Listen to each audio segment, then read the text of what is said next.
And sex is always between a man and a woman. Naked and not ashamed. Transparency. Nothing hid. They relaxed with each other.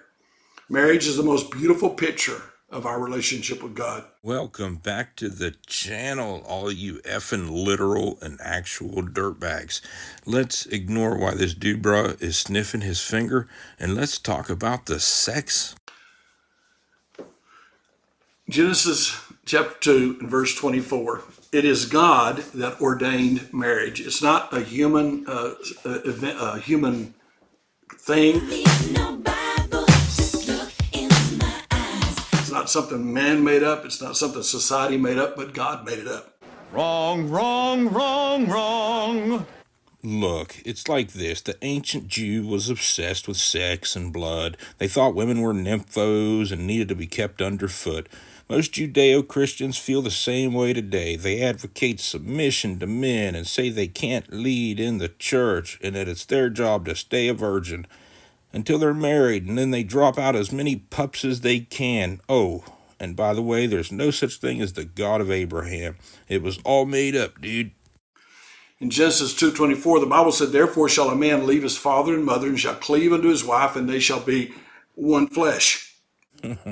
Genesis 2:24 is the go-to move for bigoted anti-LGBTQ male rhetoric. If you showed this guy a Rorschach of two guys kissing, he'd involuntarily parrot out, one flesh. One flesh. So we have here a father and a mother, a male and a female, a man and his wife. That's the way God designed things.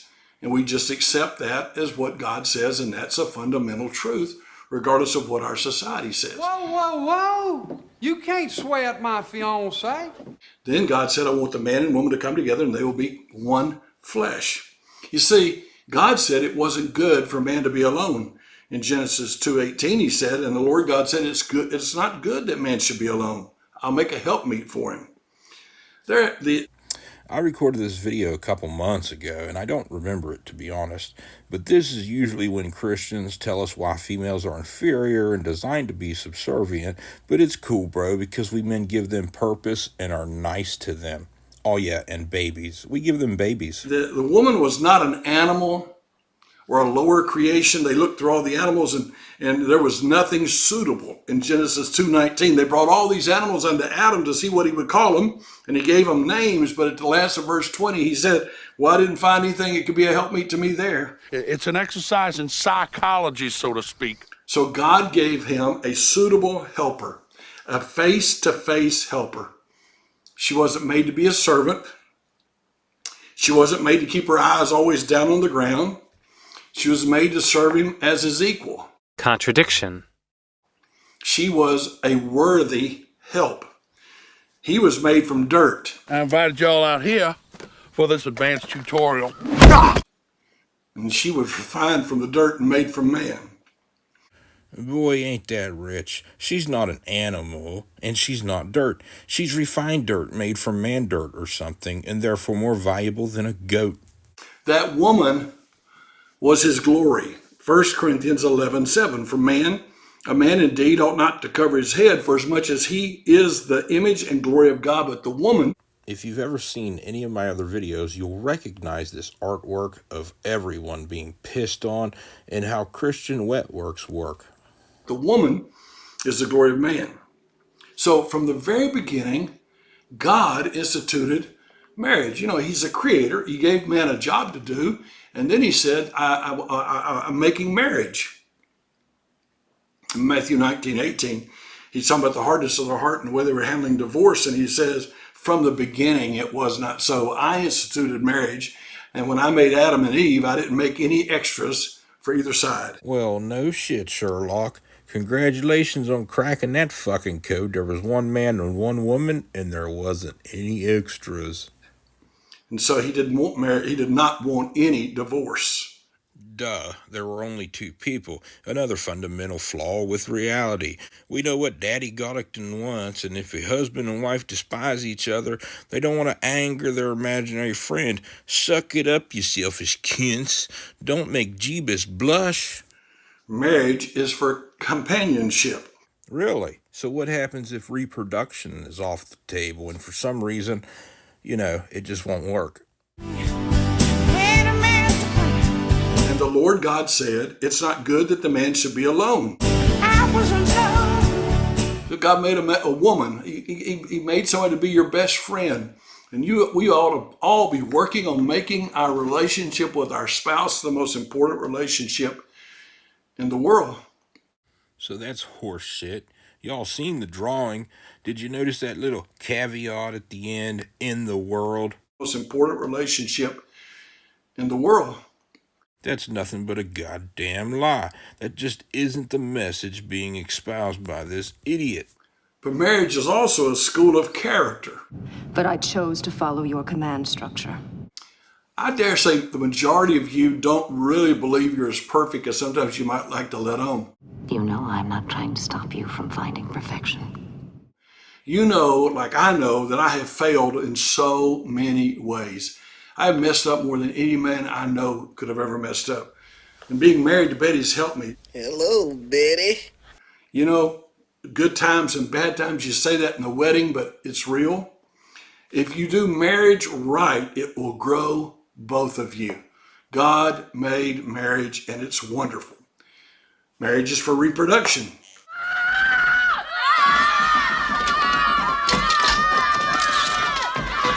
She will marry and bear children.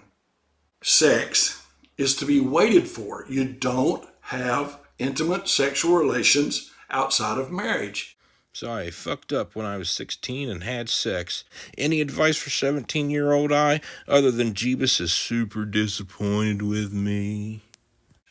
I know our world says that's okay, but God wanted you to understand from the very beginning that He made that special intimacy and that special. I am so sorry, sir. Did you just realize that you're late for an appointment or something? Please go. I sure as shit don't want to take away any more of your precious time. And that special friendship. Just for our marriage. He said it's good for a man not to touch a woman in 1 Corinthians 7:1. He said, I want you to get married to avoid fornication. Or, and follow along with me for a second, we could try something like educating our progeny about sex, reproduction, and relationships. Oh shit, I almost forgot. The goal is to cause a persistent psychosis in order to keep the people trapped in their cult. He said, I want you to get married to avoid fornication. Remember what Paul said, if you ever think of holding someone's hand, you sick bastard, you have already fucked them in your heart. Sex is not to take place outside of marriage. You cursed rat! Look what you've done! I'm melting! Melting! And sex is always between a man and a woman. Oh, what a world! What a world! And it's always about giving up control of yourself for your partner. It's about seeing your partner. And it's not about me getting, it's about me giving. It's not about my seeking pleasure, but my giving pleasure. Oh, fuck me running sideways. I'm not going to sit here and pretend this doof ever put more than 30 seconds into pleasing Betty. Now that we're talking about it, I feel kind of sorry for Betty, and she's probably never even had a decent foot massage since she hooked up with this prude.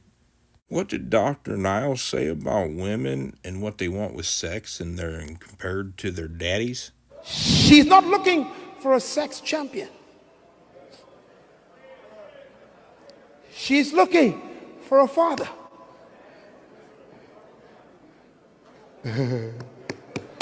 When you reject God's pattern for marriage, I'm the paterfamilias. you arrive quickly at perversity. I do not want to be ugly at all. But you are ugly. I understand that you're doing the best you can to cope, but your best is basically being a terrible person and trying to justify it with a dirty old book. But in Romans 1:24, He gave them up to the uncleanness from their lust and their desires. They dishonored their bodies between them. They changed the truth of God into a lie. No. Danger's my middle name. They gave up to vile affections. Women did change the natural use of that which is against nature. Fucking course. Let's not stay in Genesis 19 where the village people lose their goddamn minds, turning down perfectly disposable virgins for two dudes with six-packs and pretty hair. It's those inflamed females and Romans who abandon natural sexual relations. Women did change the natural use of that which is against nature. Boy, that verse would be great to be preached from some pulpits. They left the natural use of the woman. They went into sin. We got to do everything we can to prevent those women's from spontaneously turning gay and blowing his mind. They can't be allowed to forsake their own penis envy. Marriage is the most beautiful illustration of the relationship between Jesus and the church. Oh, your God. He's going to do that thing where fucking your wife is the equivalent of Jeebus's love to the church. There's this intimacy that marriage was made for. Naked and not ashamed. Transparency. Nothing hid. They relaxed with each other. Marriage is the most beautiful picture of our relationship with God. God put a tree of knowledge of good and evil in the garden. And at the end of the day, we are all only one Bible verse shy of being flat earthers. The tree grew large and strong. The top of the tree touched the sky and could be seen from anywhere on earth. And they had to choose to obey or not to obey. Isn't that really the question of everything when we talk about creation and evolution? Yeah, I'm pretty sure we haven't mentioned evolution at all up until this point, but go ahead, Gish Gallop, and tell me all about it. Believe God or not believe God? Obey God or not obey God? Respect God or not respect God? You're a born-again believer. Did dude just have a stroke or something? He hasn't convinced me of jack shit. Also, what's up with this terrible map in the background? Like, is that what planet Earth looks like? You must submit or you must rebel. All sin is rebellion. I'll bet you a Coke and a smile he can't list 5 reasons for being a stupid jackass in 15 seconds. Let's believe God. And if we believe God, we believe He created the world. We believe Jesus died on the cross to save us. We believe we have a responsibility to lead our home like Jesus wants it led. We believe we have the responsibility to take the gospel message to the world. You know, you read what others had done, and you took the next step. You didn't earn the knowledge for yourselves, so you don't take any responsibility. If somehow you made it this far, thanks for watching. Do all that free shit that helps out my channel, and let me know what you think in the comments below.